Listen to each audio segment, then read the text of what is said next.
Welcome to Lectionary Call-In for Tuesday, August 31st, 2021, where two laypersons, a pastor and an academician, gather for about 50 minutes each week to discuss the Gospel Lectionary for Sunday. And this Sunday is September 5th. Each Tuesday we call in from wherever we may be at 6:30 a.m. Eastern Time. And for our good friend Charles Willard in Minnesota, that's 5:30 a.m. Our little team is working to be faithful to Lectionary Year B. That puts us in the Gospel of Mark today. And we hope the discussion will provide areas of focus and reflection. Here's how it works. We develop perspectives independently after the lead-off person shares some formative questions. And then in this virtual discussion room, we share, encourage, and challenge each other. And here are the folks joining us in today's discussion. Sarah Mickelson from Tampa. Bill Hall, St. Petersburg, Florida. Charles Willard, Maple Grove, Minnesota. And I'm Don Upton in Charlotte, North Carolina. Speaking of lead-off persons, that's Sarah Mickelson, so she's going to guide our discussion today. Hello, my friend. How are you? I'm good. I hope everybody else is well. I want to call to your mind the folks that are experiencing a recovery from Hurricane Ida in South Louisiana, the families that are experiencing grief from Afghanistan, the friends in Haiti that are still recovering from an earthquake, and everybody that's dealing with COVID. The world seems a bit weary right now. So with that thought in mind, let's proceed. We're looking at Mark, the 7th chapter. This is continuing from last week's conversation where we looked at Mark 7, 1 through 23. This week we're looking at Mark 7, verses 24 through 37. I'm reading from the New Revised Standard Version. From there he set out and went to the region of Tyre. He entered a house and did not want anyone to know he was there. Yet he could not escape notice. But a woman whose little daughter had an unclean spirit immediately heard about him, and she came and bowed down at his feet. Now the woman was a Gentile of Syrophoenician origin. She begged him to cast the demon out of her daughter.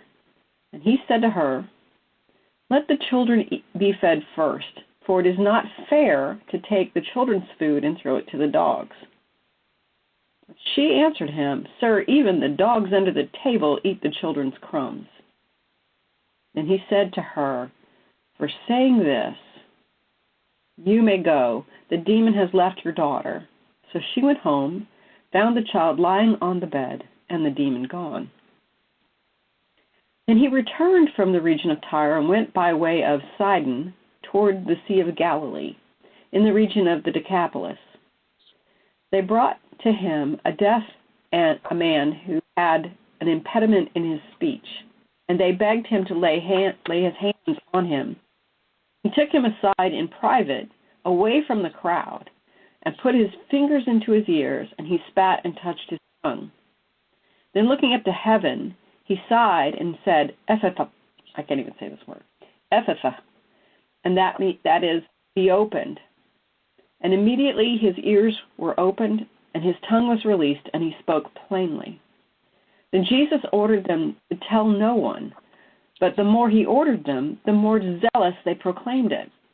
And they were astounded beyond measure, saying, "He has done everything well. He even makes the deaf to hear and the mute to speak." And that ends the reading of our scripture. Thanks be to God. One footnote my brain just jumped to was, this is the evidence that Jesus gives to the followers of John the Baptist, that the deaf will hear and the mute will speak. In thinking about these two stories and how they're connected to the conversation that we looked at last week between the Pharisees and Jesus about clean and unclean, I wondered, how do these passages connect, and how are they related to the conversation in last week's reading? Because it feels to me like Jesus is moving us toward a reconsideration of tradition and a reconsideration of perceived differences between how we look at each other and how we look at traditions. So with the idea that last week we studied a very pointed conversation about what makes a person unclean, this passage immediately follows. How are these passages related or connected? Don, what are your thoughts? I wrote down in my scriptures years ago that there's a declaration of all things neutral coming before this. He clears the table of life, how we dine, the context of life, and prepares us for a spiritual meal. And knowing that I was on Lectionary way back then, we'd spent all that time again on John 6 and the outrages of John 6 and the building story that eventually has people turning away in anger and horror from Jesus. And so that's a backdrop for this. And then what Jesus says about what goes into you versus what goes out. So I'm still in that place, which is he's clearing all things. He's making things neutral that usually had a great deal of weight so that we could be prepared for the spiritual meal. And in this case, the spiritual meal is life, love, health. Desperation calls for assistance. The business of life, in a way, with people that normally we would not, all of us, when you look across the fence or look across the aisle or look across the street or look across the ocean, would not see at all. So I think, I think you talked about revisiting of traditions. That's part of it, a leveling of traditions. I would say making traditions visible that were normally invisible too. That you can't see your brother and your sister unless you realize that your traditions have weight and influence and power. And in this case, I think the message is they remove the ability to see, understand, serve, and they make empathy impossible. So when you get into these passages, I don't know how to get into the biases and the weight that are there. For me, I just have to make a note that says, by the way, this is really bad. The behavior, the engagement, seeing through, talking with, we'd have to come up with analogies on our own time to really understand how extreme this is. They are draped in judgment, racism, boundaries, outrage. The outrage of John 6, I think. This is intolerable, the kind of conversations, the things that are taking place here. I don't think I can really see what's happening here, so I have to make a note and say that's what this is about, and maybe come up with some analogies on my own. When you're trying to connect it to the previous passages, all I did was create a checklist. And if you're moderating or teaching a class this week, and I know some folks that listen to this podcast do, it might be useful to have an exercise that just says, what's coming out of the mouth? In this one, right? The last week, it's about don't worry about what's going in. I'm declaring all things neutral. We're going to get through all that right now. So what's coming out? Number one, out of the mouth of the mother. Help, help, heal, heal, help, help, heal. If we were doing this in a play or something, Sarah, I'm wondering, how would we do it? Would it be just repeated? Help, help, heal, heal, help, help, heal, heal. Would it be staccato? Would it be it would just kind of cut through everything that's going on. But it's a cry for help based on love and empathy from someone that's representing somebody else. So there's an advocate for somebody with his love. And then that's completely improper. And then out of Jesus' mouth, it's like, what does he say? And then for those that are bringing the other person in, the same thing, a friend, someone that needs help, help, help, heal, heal. I'll leave it at that because but for what Jesus says in the passages that lead up to this, I don't know if it would be heard. We know it's not appropriate, but, even the ability to have empathy is not going to be allowed until Jesus clears the table for the spiritual meal. That's what I got, Sarah. Thank you. Bill, do you want to throw anything in? Yes. First of all, I think we've said this from time to time. You're asking, in effect, how, in my mind, do these passages relate, or are they connected? We can't know for sure what Mark had in mind as this narrative was composed. I might note that this part of the passage is also reported in the 15th chapter of Matthew.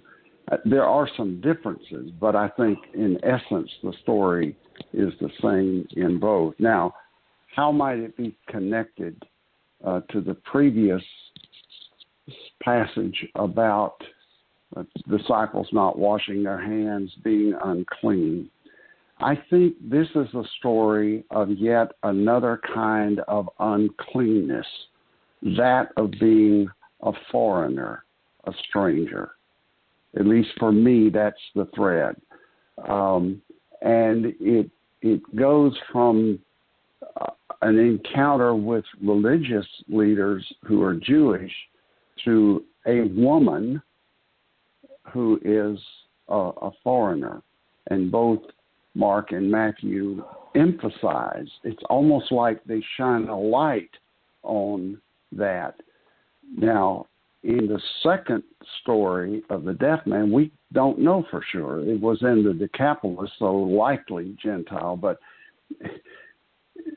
for me, Sarah, part of the drama is, again, that the Mark and Matthew's version, it's almost like they make a point of underscoring that she's not Jewish and that she's a woman, which in that culture would have made her not only a foreigner, but of a gender that many believed had less value. Brian Stoffergen notes that the point of the previous story was that all foods are clean. The point of this story is all persons are clean, using that imagery of cleanness having to do with the existential essence of a person's being. And in both Matthew and Mark, what follows these stories are the feeding of multitudes, again, likely at least some of them being Gentiles, if not all of them. And I believe we mentioned in the pre-recording conversation, I think we're right, this is not the first time in Mark that Jesus is recorded as healing a Gentile. So it's not like, well, again, that this is somehow out of character, which adds to, and we'll get to it in your second question, what can be confounding to us about how Jesus responds. And it seems to me, and this, again, I'll say more in the following question, what I wrote down as a reflection, whether Mark and Matthew intended to do so, the juxtaposing of the stories can illustrate the struggle we have as human beings to act consistently in ways that are guided by and reflect God's inclusiveness. Now, again, we'll get to this with question 2, but I will hint at it that a part of my humanity is, and I presume everybody's, that I am not always at my best. There are times I look back and think, now that was not the best way to handle that.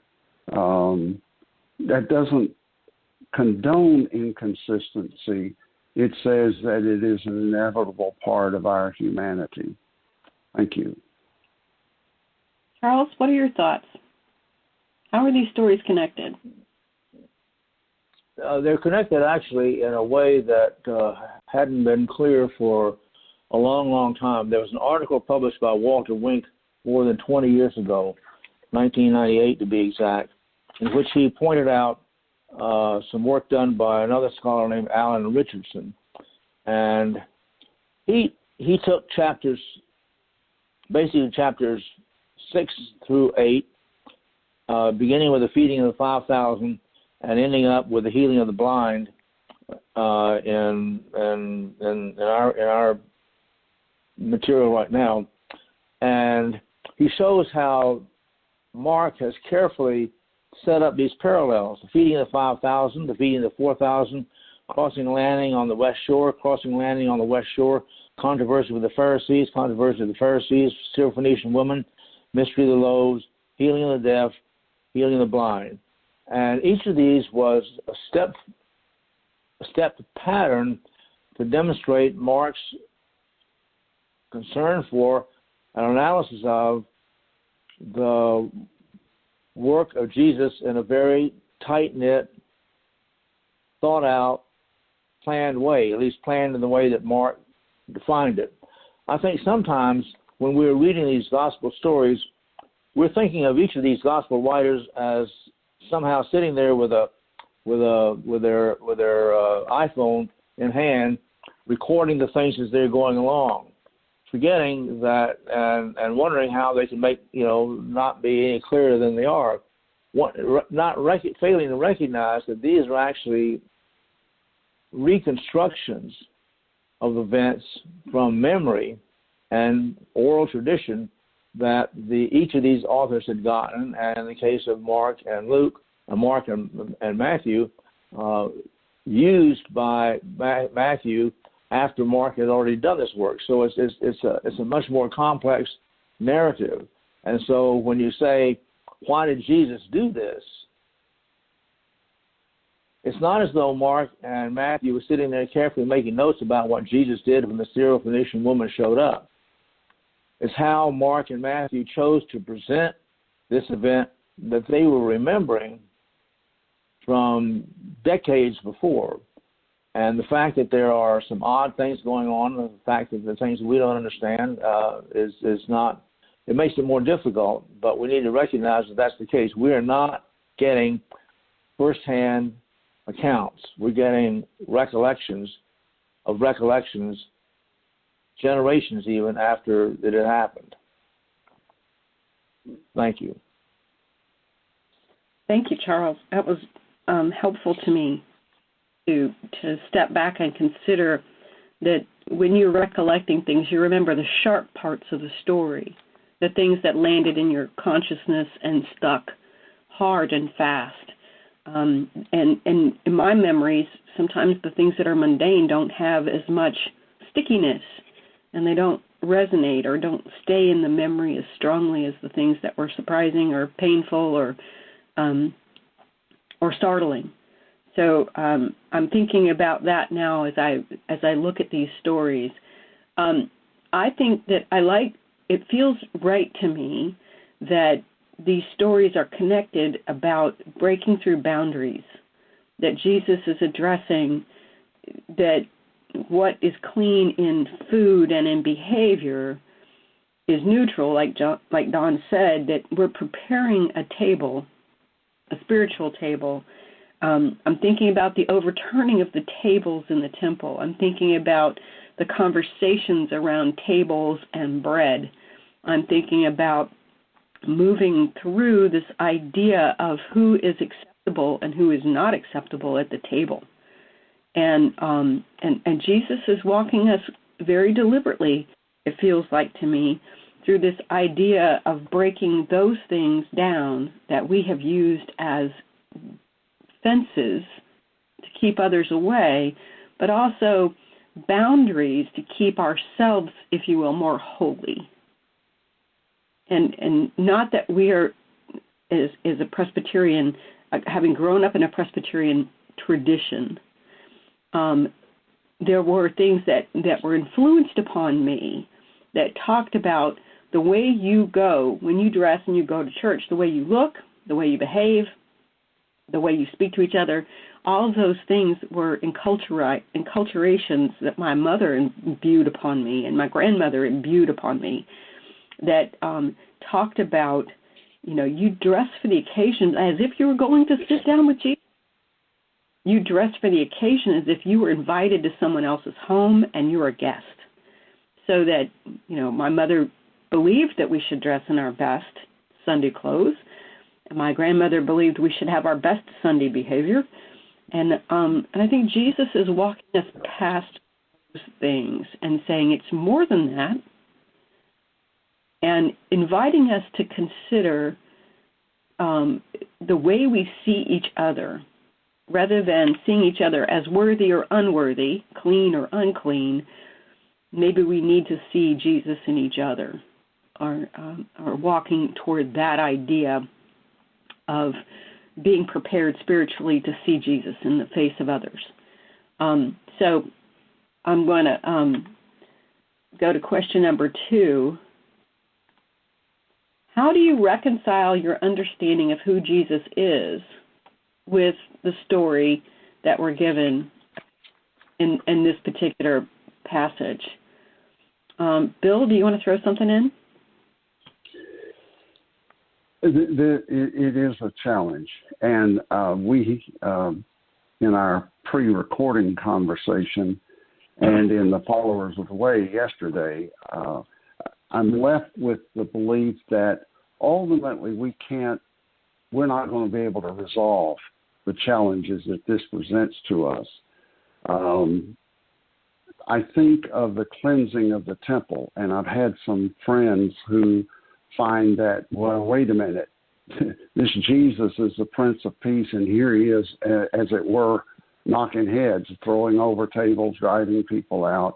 And then this story and his interchange with the woman it is disturbing, however we want to interpret it, whether Jesus was using a rhetorical device to challenge her or whether it was something more. I've already alluded in my response to the first question that it shows me that Jesus is human. For example, in Mark's account, it says, he entered a house and did not want anyone to know he was there, yet he could not escape notice. Now, you don't have to be a pastor, as I have been, to know there are times you're tired. You've done all you feel like you can do, and you really don't want another challenge. So I can identify with that. Then in Matthew's account, back to your drama analogy, Don, earlier, how would we dramatize this? Matthew says a Canaanite woman started shouting. It says shouting, have mercy on me, Lord, Son of David. And then it's his disciples who urged him to send her away, saying, she keeps shouting after us. So, again, there's no way to resolve the challenge here, but at least I can have some empathy for being weary and wishing just to be left alone. Now, in the wisdom of the lectionary compilers, the other passages for this week all address the issue of the poor. That's not all they do, but there's a thread there. So I don't know what was in the mind of the lectionary people, but at least it's a reminder that in the Hebrew Scriptures and in the New Testament, there's an emphasis on caring for those who are in need. So at least it tells me that there were times Jesus got weary. We read of how he went away to the mountain or out on the lake in a boat to renew himself. A reminder that if Jesus needed time away, so do we. Some have suggested that is an example of Jesus growing in his understanding of inclusiveness. I don't know whether or not that's the truth. The other thing, Sarah, that came to my mind, and you and Don are better at literature and the devices that are used that way, but given my limited knowledge of that, there's a phrase, the end is in the beginning. And I wonder if Mark and Matthew, in compiling these narratives, as Charles reminds us, later recollecting, they want to signal early on that ultimately the command was to go into all the world, making disciples of all nations. Mark and Matthew, again, as Charles reminds us, are later reflecting, and I think it's perfectly legitimate that they had purposes in mind. So it's like this story is saying, even early on, folks, the point is that even Gentiles are included, even women who can be annoying with all this shouting that goes on in Matthew's account. I like to think that it's saying you'll understand this better later, but let me signal to you now that it's all about everyone is included. And again, I'll just end with that. In Matthew's account, in the second story with the deaf mute man, Jesus took him away in private. It's like, if I can't be fully alone, at least I will do this alone. And then there's this drama of not wanting the story to be spread. And in Matthew's account, it says the crowd was amazed when they saw the mute speaking, the maimed whole, the lame walking, and the blind seeing, and they praised the God of Israel. It's not specifically about this deaf man, but it's what Matthew chooses to account. I'll end with, it's still a mystery, and I like that. Jesus is tough to understand at times. Thank you. And aren't we the better for it? Charles, Yes. do you want to? No, I'm fine. Don, what are your thoughts? I think you were asking about reconciling a concept with Jesus, which, from like, okay, what do I think? What do I believe? And Bill, your comments help me. I'm going to be sharp about this in ways that I don't want to be offensive, but I'm going to make some assumptions in my heart about how to reconcile, and where I may have things really wrong. My spiritual table is not well set, is the way my basic answer. And Bill, you talked about going out of the world, the followers of the way, going out in the world, called on their missions. And this is saying to me, just me, all the world is crying out to the point of declaration of the Christ. All the world is shouting. Maybe not the world I live in. All the world is shouting, and I may not be paying attention. And that in this shouting, especially with the people here, the woman calling out for help, with the inbreaking that's taking place here, and there is an inbreaking, he lifts his head up and asks for healing from the Creator. Would that inbreaking have been possible without the catalyst of the cry, the shout of the world?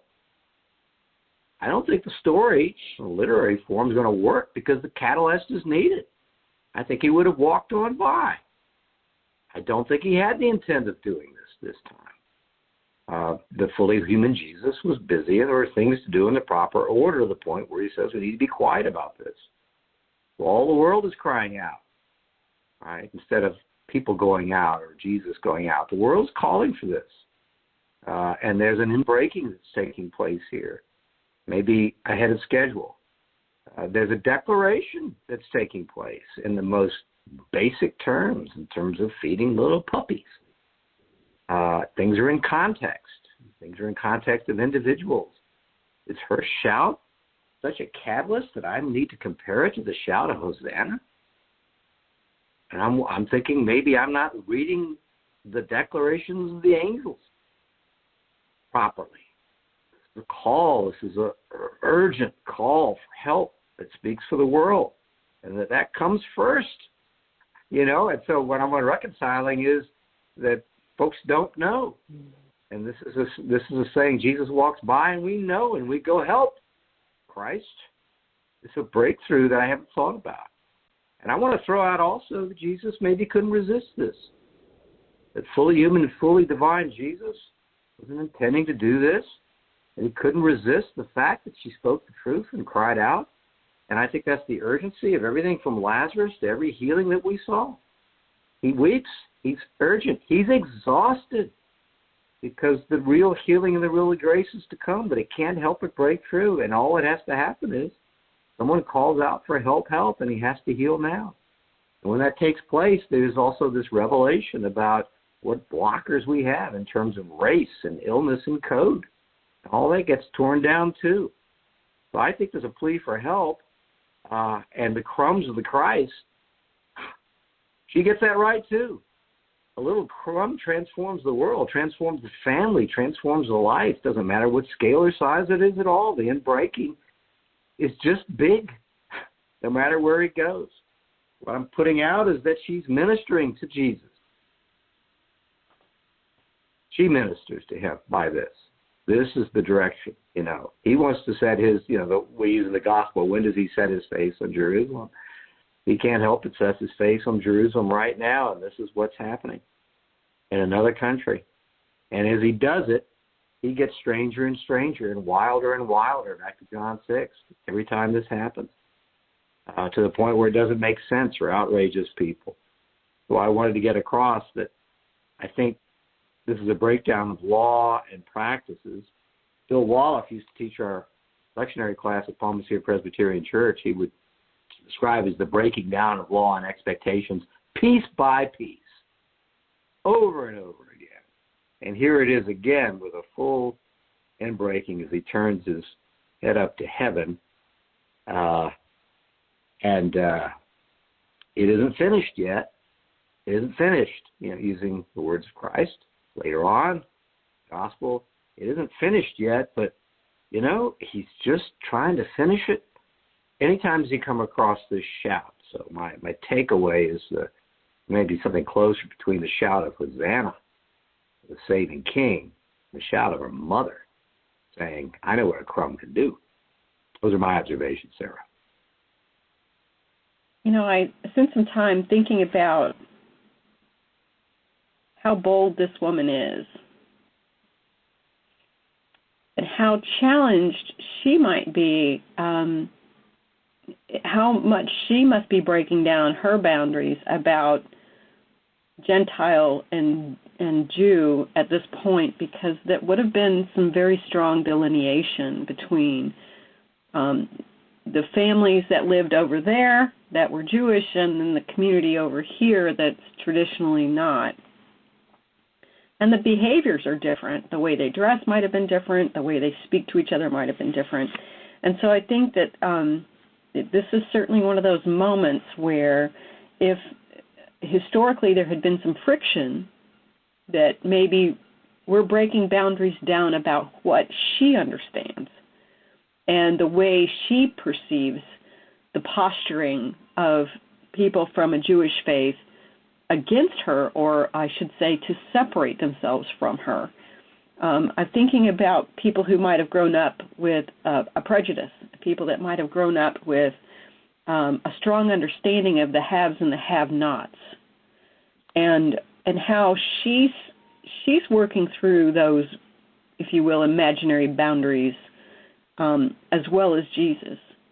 And then maybe Jesus is addressing the perspectives that are underlying there. So the sense of privilege, the sense of prejudice, the sense of clean and unclean, and you guys, we don't hang out with you guys because you guys dress different, you guys speak different, you have different cultural differences, you have a different way of doing business, you have a different way of raising children, you have a different way of cooking. And I see Jesus stepping across or stepping through or punching through those boundaries. And I wonder if we just don't have the whole story here, that we only have what Mark's family of remembering has given him.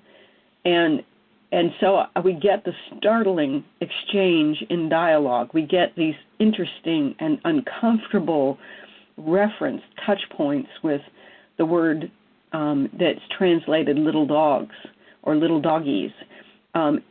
she's on the floor, kneeling in front of Jesus, and he makes a reference to crumbs being available for little dogs. And that feels very un-Jesus-like to have that exchange. And so I'm thinking about, what does this mean? That we can see a Christ who is exhausted, that we can see a Christ who would like to have some downtime, and which are, for me, very understandable, very human limitations about physicality and about rest. I don't know about you, but when I get really tired and I need sleep, I drop things. And my hands and my ability, I get just my attention to where glasses sit on the counter versus on the edge of the counter versus on the floor in a big spilled moment. I lose that physical control, and I'm thinking Jesus might have some awareness at this age about where his limitations are physically as a human. So I'm thinking about that. I can understand that. That seems real to me. I'm touched that he is persuaded by her. And maybe he had no intention of healing. He was really going just for the R&R and to get away. And she, in her persistence, in her, I don't care, you can call me whatever name you want, but I want you to heal my daughter, is a kind of advocacy that I understand as a mother. And is the kind of relentlessness when I see an unfairness occurring with one of my children. I'm the first to go, wait a minute, that's not correct. That doesn't seem just. It doesn't seem appropriate. I'm going to be an advocate for the just answer. And nothing will inflame a parent faster than to see a child slighted. And I think about that because we don't want that for those that we love. And I think that's part of the moment we get here, is we don't want to see Jesus treat anyone as someone less than someone we love. And I think we're asked to be aware of that. And again, we're overturning tables. So if there's a built-in prejudice that we've brought to the table, Jesus needs to overturn that. Jesus is going to confront us about that because it's keeping us from loving someone else. And I think that that's what we're asked to do, is love the Lord and love each other. And when we put those particular caveats or exceptions in the mix, Jesus is going to point to those and go, but what about that? What about this? Are you aware of? And can you direct your understanding and reconcile to that? So I like that we're given that confrontational Jesus here, and the one that asks us to be more direct with our own flaws and our own perceptions. I like that she's an advocate for her daughter, and I like in the second half of the story that whoever they are advocates for the deaf man. I want to say that if you're going to get your hearing back, being taken away from a large crowd where there's a lot of noise and having your hearing brought back is certainly a gentler, kinder way of receiving that gift.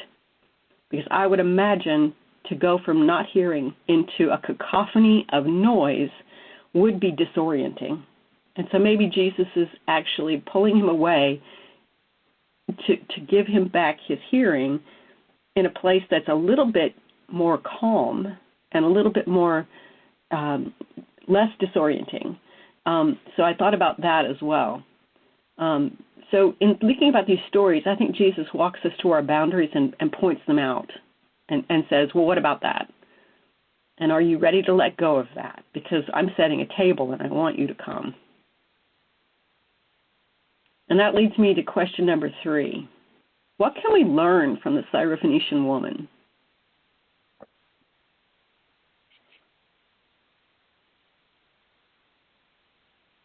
Do you have any thoughts about that, Charles?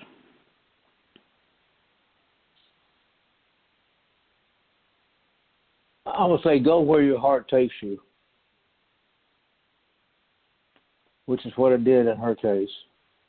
She was not going to be stopped by tradition. She was not going to be stopped by common practice. She was not going to be stopped by an apparently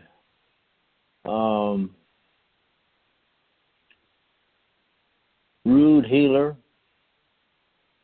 who had the capacity to heal her daughter.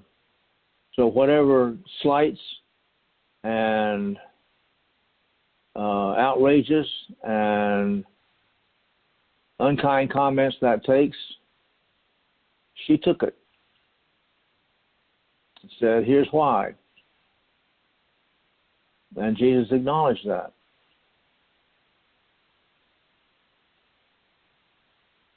Good point. I really like that. Bill, do you have any thoughts about what we could learn from the Syrophoenician woman? I will read the bullet points I wrote, and I think they're sort of springboarding off of what Charles said so eloquently. I wrote, ultimately, social norms are not as important as human need. I think that's not just a lesson of this story, but is a lesson Jesus taught. That's what the conflict with the religious leaders was about. It wasn't about flaunting tradition. It was about the priority of human need. The other is that the powers that be sometimes have to be confronted and challenged to make human needs a priority over social norms and prejudices. Whatever we think of Jesus' behavior, this woman was not to be deterred. You're right. She was a feisty mama, Sarah. And I think of FAST, which I'm a member of, and HOPE, which Mama C is a member of. These are interfaith, countywide social justice ministries, and a part of our mission is to speak truth to power. It doesn't mean we do it in a demeaning way or hostile way, but sometimes the powers that be have to be confronted. Another observation, it's okay to ask for what we need, even at times to shout, whether literally or forcefully. It also challenges this idea of scarcity versus abundance. The woman was, in effect, saying, Jesus, you got time for me. My daughter is important, and there is enough already. And I think it's likely that she already knew what Jesus was doing. I think that's maybe why she came to him, because she heard he had healed people. He had cast out demons. And interestingly, she, in Mark's account at least, I didn't check this in Matthew, Jesus tells her daughter is healed, but she doesn't know that for herself until she goes home. So she leaves Jesus and goes home and then finds out that what Jesus promised has been fulfilled. And it reminds me of that statement in Scripture, faith is the essence of things not seen. So I'll end with this. Thus she is for us today an encouragement to continue to believe that God can act and empower us to act in the face of great violence, destruction, the disdaining of people who are different from us, continuing to believe that God's grace is sufficient. She went home trusting, and then her trust was confirmed. And it's a message for me. I've quoted a number of times the statement, despair is the enemy of justice. And it is easy to be pulled down into despair right now in this world, but God is still at work, and we are to continue at work. Thank you. Don, you want to throw anything in?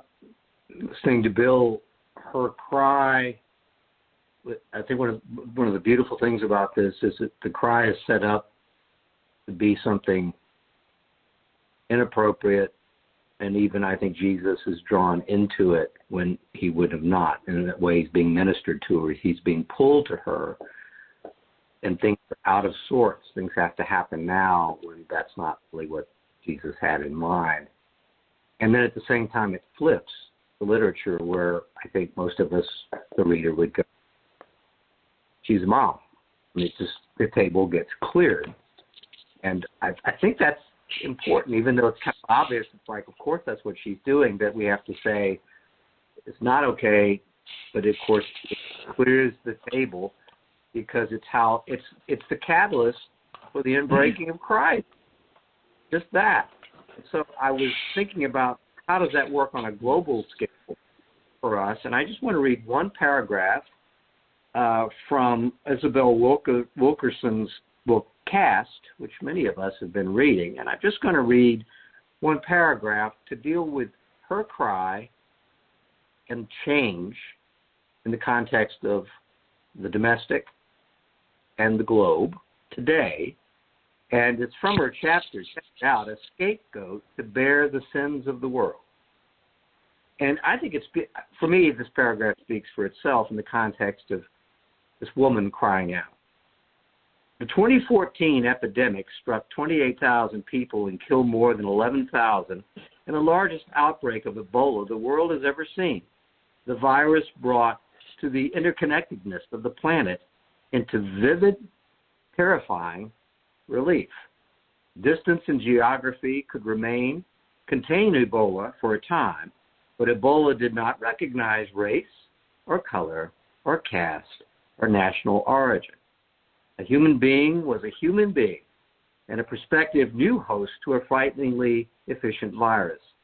The contagion had not been seen as a global human crisis, but it was. Those suffering were West Africans with ill-equipped health systems a hemisphere away. But Ebola and potentially planet-wide catastrophes like it, as the world would discover beyond imagining 6 years later, have a way of reminding human beings that we are all indeed one species, all interwoven, more alike than different, more interdependent on one another than we might otherwise want to believe. Ebola had been merely a whispered forewarning of what was to come. That's all I got. Wow, powerful. So powerful. Thank you, Don. Yesterday on Followers of the Way, the podcast that's recorded a day before us from our church, the pastor preaching staff, the teaching staff, John Debevoise noted that women and Gentiles can have faith, and this story brings that to the forefront, that women and Gentiles can be healed, that women and Gentiles can approach Jesus and demand an interaction, which is a strong statement coming from that time and that place. I think the other thing that I value about this lesson from the Syrophoenician woman is that a crumb of grace that Jesus offers is enough. And we had this wonderfully long conversation about bread from chapter 6 in the book of John. For the, previous 6 weeks we talked about that and how powerful the bread of the living Christ is, how powerful a single morsel of that particular grace is valuable, and how life-changing it can be. So the crumbs of grace which Christ offers are enough. I think the other thing it teaches me is that boldness has a purpose. Confrontation has a purpose. And for those of us that struggle with being perhaps too confrontational or too bold, there's a place and a time that we fit in.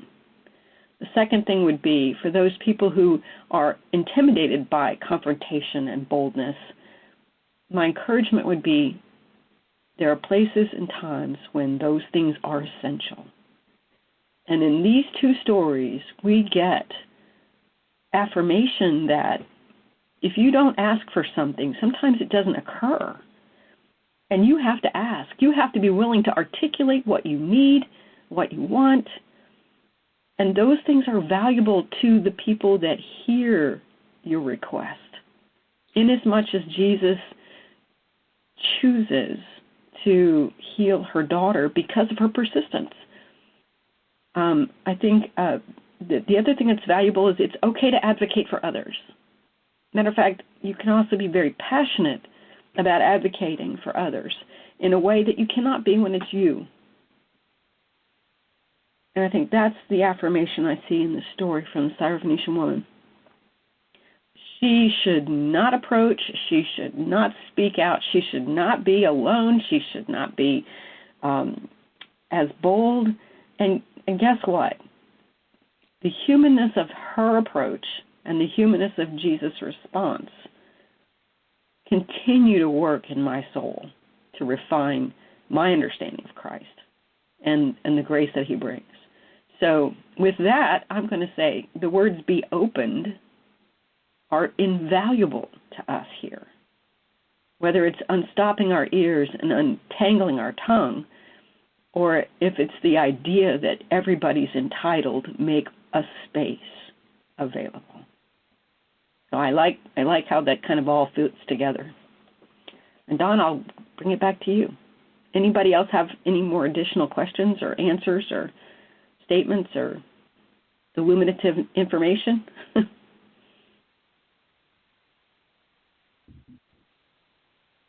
Well, hearing none, Palmacia Presbyterian Church is at 3501 West San Jose Street in Tampa, Florida. And for more information, you can go to palmacia.org. That's PALMACEIA.org. And we commend that site to you because there are other discussions of these lectionary passages, differences of opinions, new insights, other worldviews, other journeys that other people have been on. They've seen things that we have not seen, talked to people we haven't talked to, learned in ways that we haven't learned.